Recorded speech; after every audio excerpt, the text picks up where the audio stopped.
السلام عليكم ورحمة الله وبركاته. اهلا بيكم في مطبخ ست الكل. تعالى مع بعض وصفة كده سهلة وبسيطة، ممكن تنفع عشاء، تنفع فطار، تنفع غدا لو حابة، لو عايزة غدا حاجة سهلة كده وخفيفة برضه تمشي معانا. هنا هنجيب بطاطستين،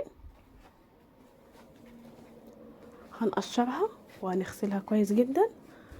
بعد كده هنقطعها مع بعض مكعبات صغيرة زي ما احنا شايفين، نقطعها مكعبات صغيرة عشان تستوي معانا بسرعة. هما حبيتين بطاطس بس نقطعهم. تعالوا معانا بقى نشوف هنكمل وصفتنا ازاي.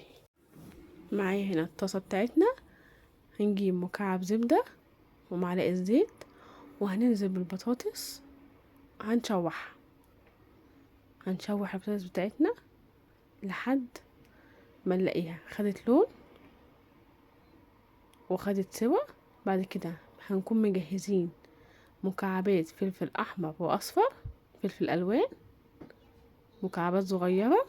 هنكون بقى مجهزين بيضتين عليهم ملح وفلفل اسود، هنضيف ربع معلقة صغيرة ملح وفلفل اسود عشان ده اللي هيدينا طعم الوصفة بتاعتنا. وهنشوح البيضتين مع البطاطس والفلفل. بعد كده هنجيب بقى بيض، طبعا عدد البيض بقى زي ما انت عايزة. هنا حطيت 5 بيضات زي ما هما.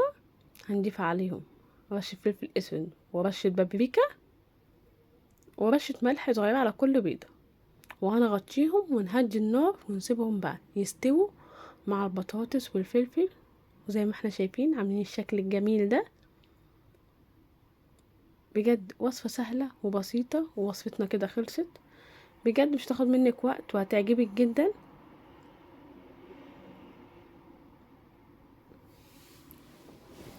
وصفتنا بعد ما قدمناها بسم الله ما شاء الله جميلة جدا وطعمها تحفة. بصوا البيض مستوي ازاي وجميل ازاي، بسم الله ما شاء الله. والبطاطس هتلاقوها مستوية، بصوا ودايبة ازاي، بصوا بتهرس معايا ازاي. لو اول مرة تشوفوني متنسوش تعملوا لايك وشير وسبسكرايب وفعلوا الجرس عشان يوصلكم كل جديد. واشوفكم فيديو جديد ووصفة جديدة مع مطبخ ست الكل.